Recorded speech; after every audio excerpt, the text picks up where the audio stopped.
Hey there, in this video I'm going to show you how to view and download your job PDF report from the DT Connect web portal. Alright, so go ahead and enter your details to sign in. The first tab you'll see is devices. Here you can see every device registered to your company. You can see grace period, last location used, and so on. But head over to reports. Here you'll find all of your latest reports. We'll find the row that we want to look at. So let's say Tesco's Express. We can download this report straight from here, or we can click view and find out more. So here we've got the full breakdown of this particular report. We've got the floor walk in chronological order on the left hand side.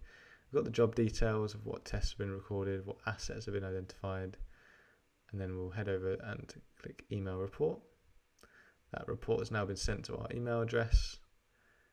Click into that email and click download the report. This will open up the report PDF in a new tab. The report PDF features a summary page of the test completed and the assets identified, as well as the pass, fail, unable to test.